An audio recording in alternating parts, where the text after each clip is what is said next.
Halo semuanya, selamat datang kembali. Apa kabar kalian semua? Semoga baik-baik saja. Pada video kali ini kita akan membahas spoiler lanjutan dari sebuah film animasi yang berjudul Against the Gods. Baiklah, daripada kalian semua penasaran, mari kita mulai saja pembahasan spoiler lanjutan untuk episode kali ini. Tanpa berbasa-basi lagi, langsung saja kita mulai videonya.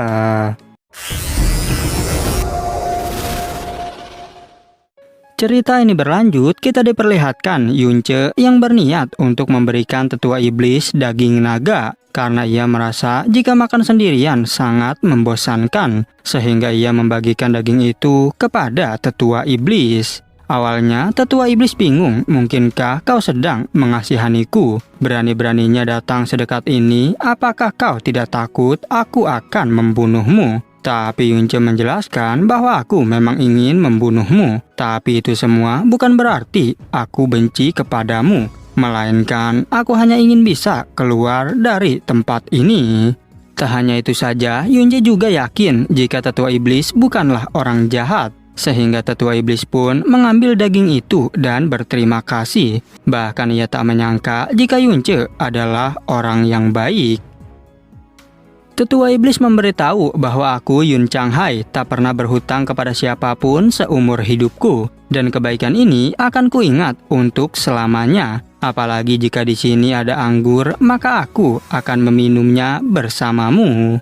Mendengar nama Margayun tentu membuat Yunce sangat terkejut, karena rupanya tetua iblis memiliki marga yang sama dengannya, dan karena tak ada anggur, mereka pun minum darah naga bersama-sama. Yunce berkata bahwa ini merupakan tanda aku menghormatimu sebagai senior, dan aku harap agar setelah aku membunuhmu, kau tak benci terhadapku. Namun Yun Changhai memberitahu jika kau ingin menghormatiku, maka kau harus mengakuiku sebagai gurumu. Yunce bingung mengapa tiba-tiba kau ingin menjadi guruku. Tapi Yun Changhai memberitahu bahwa seumur hidup aku hanya mengajari putraku saja. Bahkan banyak sekali orang yang ingin menjadi muridku, tapi aku menolak mereka semua. Dan meskipun kau punya potensi yang tinggi, namun aku sudah lebih dari cukup untuk menjadi gurumu. Yunce menjelaskan jika aku bukan tak mau menjadi muridmu, melainkan karena diriku sudah memiliki seorang guru. Sehingga jika aku mengakuimu sebagai guru, maka itu berarti aku tak menghormati guruku sebelumnya. Yun Changhai menjelaskan di benua Tianshuan ini hanya ada kurang dari 5 orang yang bisa dibandingkan denganku. Sehingga aku bertanya-tanya manusia hebat seperti apakah yang menjadi gurumu. Walaupun demikian, aku tak akan memaksamu. Lagi pula kebaikan ini harus tetap dibayar. Dan mulai sekarang, aku secara resmi akan menjadi teman latihanmu sampai kau berhasil membunuhku. Tak perlu berbasa-basi, Yun Changhai langsung menyerang Yunce, sehingga Yunce pun segera bersiap untuk melawannya. Namun, Yunce kebingungan teknik apakah sebenarnya yang digunakan oleh senior Yun Changhai. Yun Changhai menjelaskan bahwa ini merupakan tanda Profound Handle yang memiliki kekuatan khusus dikendalikan oleh jiwaku dan mampu berubah bentuk menjadi apapun. Diketahui, kemampuan ini adalah skill yang diberikan oleh dewa hanya untuk keluarga kerajaan iblisku. Sedangkan menurut Yunce, skill ini jauh lebih hebat dibandingkan pedang spirit milik Ling Yun. Bahkan kemampuannya berkali-kali lipat.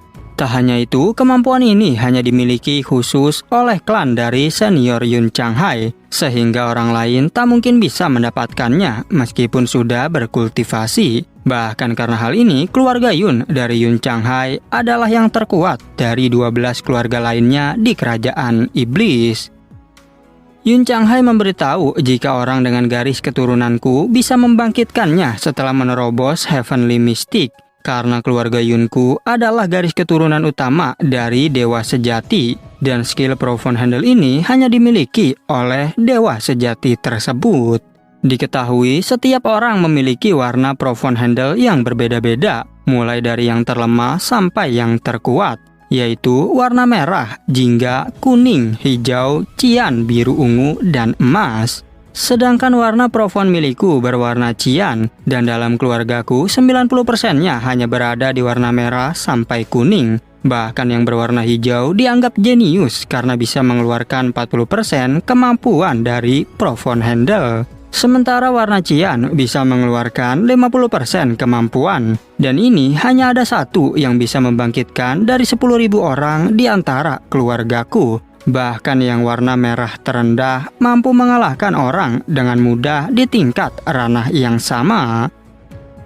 Untuk warna biru bisa menggunakan 60% kemampuan, dan Proton warna ungu bisa mengeluarkan kemampuan sampai 70%, dan hanya muncul 8.000 tahun sekali di dalam sejarah klanku. Yunce berpikir bahwa aku memiliki darah dewa dan juga darah Divine Beast, sehingga jika bisa memiliki Proton Handle maka akan semakin bagus. Tapi sayang, Proton Handle hanya bisa dibangkitkan melalui garis keturunan. Yun Changhai lanjut menjelaskan bahwa yang paling kuat adalah Proton Handle berwarna emas, yang dapat mengeluarkan kemampuan sampai 100%. Namun itu hanyalah kemampuan dari dewa sejati, sehingga manusia biasa seperti kita tak mungkin bisa membangkitkannya. Apalagi keberadaannya hanya dianggap sebagai legenda. Setelah itu, Yunce bertanya mengapa senior dipanggil iblis oleh orang-orang dari Tianwei, dan mengapa juga tempat asalmu disebut alam iblis ilusi, sehingga hal itu tentu membuat Yunce sangat penasaran. Yun Changhai menjawab bahwa alam iblisku berbeda dengan benua Tianshuan di sini, karena benua ini ditempati oleh 40% manusia dan 60% monster, serta beberapa spesies lainnya yang kurang dari 1%. Sementara di alam iblis ilusi dihuni oleh 30% manusia, 30% iblis, dan 10% adalah peri. Bahkan semua ras hidup berdampingan dengan damai, sehingga tak pernah membedakan satu sama lain. Yunce juga bertanya apakah senior pernah mendengar tentang benua Azure Cloud. Yun Changhai menjawab tentu saja karena planet kita disebut Blue Pole Star, yang terdiri 97% air dan 3% daratan. Daratan itu menjadi 3 benua. Yang pertama adalah benua Tianshuan di sini. Kedua adalah benua alam iblis ilusi di tempatku. Dan yang ketiga adalah benua Azure Cloud yang kau sebutkan. Mendengar penjelasan itu, Yunce bertanya lagi, apakah ada cara untuk pergi ke benua Azure Cloud? Yun Changhai menjawab bahwa benua Tianshuan berjarak cukup dekat dengan benua alam iblis. Sedangkan benua Azure Cloud, aku hanya pernah mendengarnya, dan jaraknya mungkin cukup jauh. Yun Changhai berkata, mengapa kau bertanya tentang benua yang hanya ada dalam legenda? Yunce menjelaskan jika aku memiliki alasan sendiri untuk pergi ke sana. Sehingga Yun Changhai mengingatkan agar kau harus lebih kuat untuk bisa pergi ke tempat itu. Dan saat itu juga mereka pun kembali berlatih. Shin berpindah ke benua Azure Cloud di klan Taisu. Di sana, Sulinger ingin cepat dewasa agar bisa menikah dengan Yunce. Tetapi datang kakaknya yang bilang jika Yunce hanya berbohong dan tak peduli padamu. Sulinger yang mendengar hal itu berkata bahwa kakaknya sedang berbohong, dan ia pun pergi dari sana sambil menangis. Karena menurut kakaknya, bahkan kau tak diberitahu tentang dari manakah Yunce berasal. Tak berselang lama, datang paman Su Hengye yang menemui Su Haoran. Su Haoran bertanya apakah sebenarnya yang ingin paman katakan. Su Hengye menjawab bahwa aku memiliki rencana agar kau menjadi ketua klan secepatnya dan mendapatkan harta yang banyak. Dan ternyata Su Haoran berkhianat pada ayahnya untuk bekerja sama dengan pamannya tersebut. Di sisi lain terlihat Su Hengsan yang kebingungan mengapa putranya tiba-tiba bertingkah aneh. Dan ia berharap agar Su Haoran tak diperdaya oleh para musuh. Ia juga berjanji akan berusaha untuk melindungi Sulinger. Bahkan menurutnya akan lebih baik Yunce membawa Sulinger pergi dari sini. Shin berpindah ke wisma gunung Tianjian. Di sana terlihat Ling Jie yang telah berusia 17 tahun dan berada di tingkat 9 spirit mistik. Dan ia berkata bahwa aku mengerti tentang perjuangan dari bos Yunce selama ini. Tak hanya itu, ia juga berharap bisa menghadapi bahaya bersamanya. Namun sayang, Yunce telah mati 16 bulan yang lalu. sehingga aku tak tahu tentang kabar Putri Chang Yue sekarang ini. Di Istana Bluewind terlihat Putri Chang Yue yang mendapat kabar bahwa Fan Juicheng sudah mengatur tanggal pernikahan. Dan dalam 7 hari, Putri Chang Yue dengan terpaksa harus menikahi Fan Juicheng karena ia berniat mendapatkan tanaman obat untuk menyembuhkan penyakit ayahnya. Pelayan itu berkata, sejak kompetisi Bluewind, Tuan Putri sudah berubah. Sekarang lebih tegas dan mampu menghalangi ambisi kedua pangeran. Bahkan bisa mengumpulkan beberapa mayoritas dari partai netral. Tak lama kemudian datang kakaknya yang menjelaskan bahwa Fan Juicheng memang layak menikah denganmu. Tetapi Chang Yue memberitahu agar kakaknya mengingatkan Fan Juicheng untuk membawa tumbuhan jiwa sebagai mahar, karena tumbuhan itu untuk mengobati penyakit ayahnya. Kemudian Chang Yue meminta maaf kepada Yunce karena ia terpaksa harus melakukan hal ini. Tapi ia janji setelah mendapatkan tumbuhan obat, dia akan bunuh diri untuk menyusul Yunce. Kembali ke Yunce yang masih berlatih dengan Yun Changhai. Yun Changhai merasa bahwa Yunce luar biasa. Bahkan hanya dalam 16 bulan kekuatannya meningkat dengan pesat. Dan kini telah berada di ranah Earth Mystic tingkat 6. Kemudian Yunce menghempaskan serangan yang membuat Yun Changhai terkejut. Karena akhirnya aku benar-benar melatih seorang monster. Dan apakah aku sudah gila karena merasa puas agar Yunce bisa cepat membunuhku? Tapi Yunce menjawab bahwa kau tidak gila karena aku adalah orang yang pantas dipercaya. Dan sampai waktu aku bisa membunuhmu, aku akan membebaskanmu. Yun Changhai memiliki sesuatu untuk dipercayakan pada Yunce, dan ia akan memberikannya jika Yunce telah menjadi lebih kuat, karena barang itu akan berguna untuk alam iblis ilusi. Yunce berpikir bahwa ia telah berada di sini lebih dari 10 bulan. Dirinya memang tak merasa khawatir dengan peri kecil dan Qing Yue karena mereka memiliki kekuatan. Tetapi ia justru khawatir dengan Putri Chang Yue.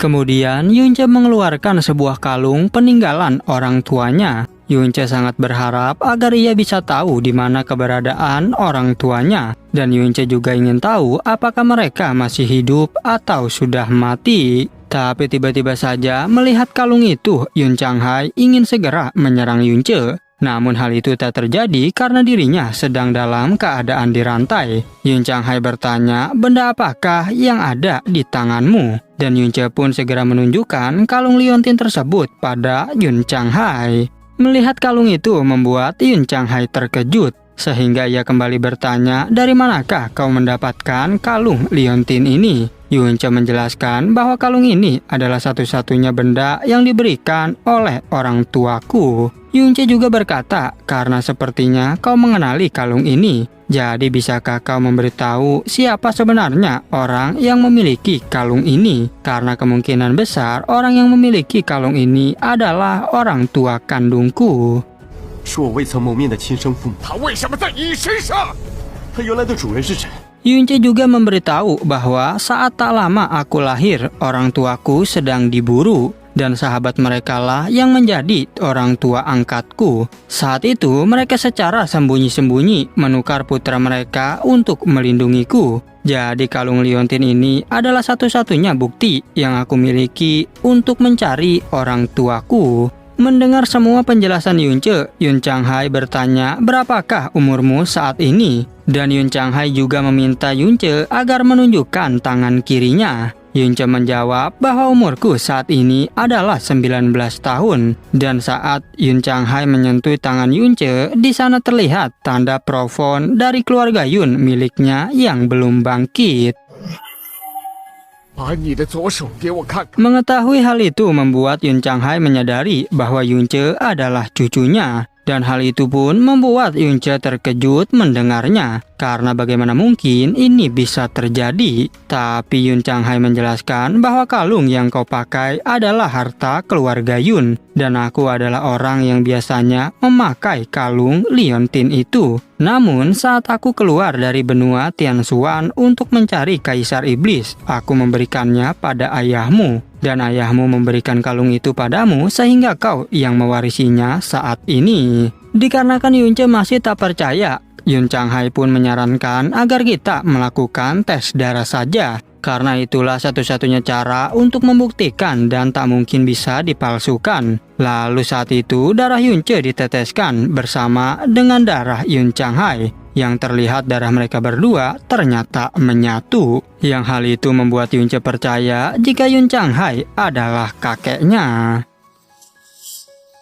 如果你还是不信，你真的是我的爷爷。 Kemudian Yunce bertanya pada sang kakek, liontin apakah ini sebenarnya? Sang kakek pun memberitahu bahwa itu adalah cermin samsara. Saat itu Kaisar Iblis mengatakan jika menurut legenda kalung itu bisa mengubah nasib seseorang. Tapi sayang tak ada satu orang pun yang tahu cara menggunakan kalung liontin tersebut. Kakek Changhai kembali menjelaskan bahwa kalung itu diberikan kepada keluarga Yun untuk melindungi Kaisar Iblis. Dan entah bagaimana bisa kalung ini ditemukan oleh 4 tanah suci dari benua langit. Bahkan mereka juga mencoba untuk mencuri kalung liontin ini. Dan karena hal itulah permusuhan antara alam iblis dengan 4 tanah suci terjadi. Kakek Changhai mengingatkan bahwa kita adalah keluarga dari alam iblis ilusi. Maka dari itu kau tak boleh menjadi seorang pengecut. Aku ingin kau ingat bahwa siapapun yang menyakiti orang tua kandung dan angkatmu, sampai saat dimana kau memusnahkan Tianwei Sword Domain, jangan pernah kau lupakan kejahatan mereka.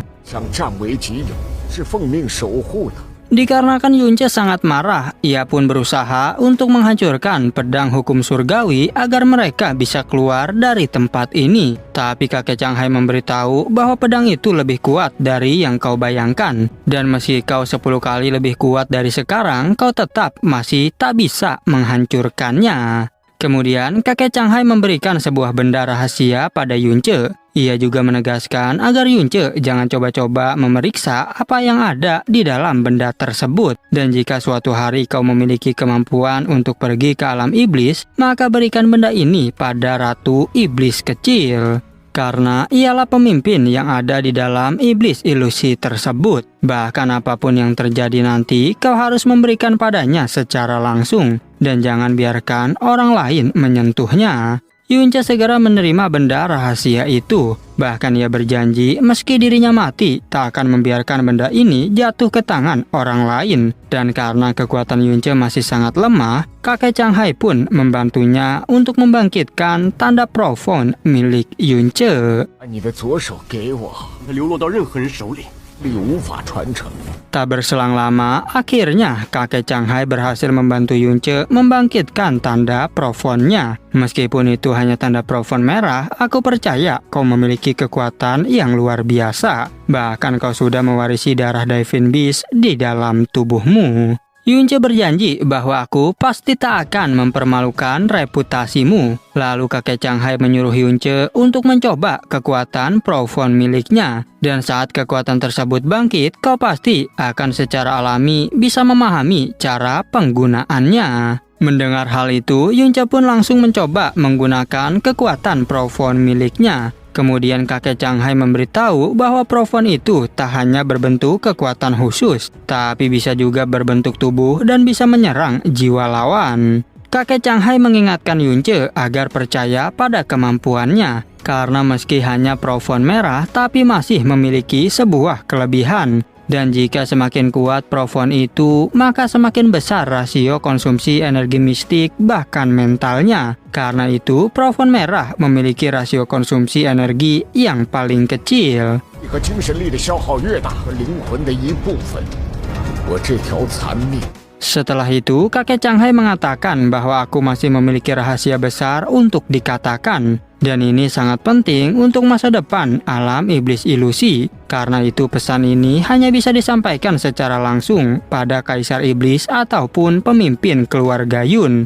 Tapi tahun itu sudah terlambat dan aku tak bisa memberitahu ayahmu tentang ini. Oleh karena itu, aku akan mengatakannya padamu. Namun kau harus menjaga rahasia ini dan jangan biarkan orang lain mengetahuinya. Kemudian kakek Changhai membisikkan rahasia tersebut kepada Yunce. Setelah itu, kakek Changhai menyuruh Yunce untuk keluar dari penghalang tersebut. Kemudian Yunce berpikir bagaimana cara mengeluarkan kakeknya dari tempat ini. Karena yang mengikat kakek dengan tempat ini adalah rantai meteorit. Yunce juga teringat dengan perkataan Molly bahwa pedang hukum surgawi terhubung dengan hati dan jiwa kakekku. Maka selama kakek tidak mati, kekuatan pedang itu akan tetap ada. Dan Yunce pun tersadar apakah kakeknya sedang mencoba menghancurkan rantai tersebut. Kemudian Yunce segera berlari untuk melihat sang kakek. Dan benar saja saat sampai di sana, sang kakek telah tewas bunuh diri. Hal itu ia lakukan agar Yunce bisa keluar dari tempat ini. Scene berpindah pada seorang pengawal yang memberikan sebuah undangan pada Ling Jie, yang rupanya undangan tersebut adalah pernikahan antara Fan Yuicheng dan Putri Chang Yue. Pengawal itu juga menjelaskan bahwa dalam 7 hari mereka akan melangsungkan pernikahan di klan Burning Heaven. Tetapi tetua Ling Yufeng memiliki beberapa urusan sehingga memintamu menggantikannya. Mendengar penjelasan tersebut, Ling Jie pun segera menyetujuinya. Kembali ke Yunce yang sudah 3 hari masih meratapi kematian sang kakek. Namun akhirnya Yunce menyimpan abu sang kakek untuk ditaburkan di tempat asalnya. Bahkan Yunce juga berjanji akan membalas dendam pada sekte Tianwei atas kematian sang kakek dan keluarganya. Setelah itu, Yunce bergegas keluar dari penjara pedang hukum surgawi tersebut. Lalu di Wisma Gunung Tianjian terlihat Ling Jie yang akan berlatih pedang. Namun ia sangat terkejut karena tiba-tiba saja Yunce muncul dari tempat itu. Dirinya berkata bahwa aku tak menyangka jika kau masih hidup. Kemudian Ling Jie memberitahu jika Tuan Putri Chang Yue akan segera menikah dengan Fan Yuicheng. Mendengar hal tersebut tentu membuat Yunce sangat terkejut. Tapi Ling Jie memberikan burung jepir miliknya agar Yunce bisa cepat sampai di Kekaisaran Bluewind. Scene berpindah ke Kekaisaran Bluewind. Di sana semua orang terpukau karena pengiring pengantin klan Burning Heaven benar-benar mewah. Bahkan mereka juga melihat di atas langit ada 8 orang dari klan Burning Heaven. Di antaranya Fan Moran dan Fan Duanchang.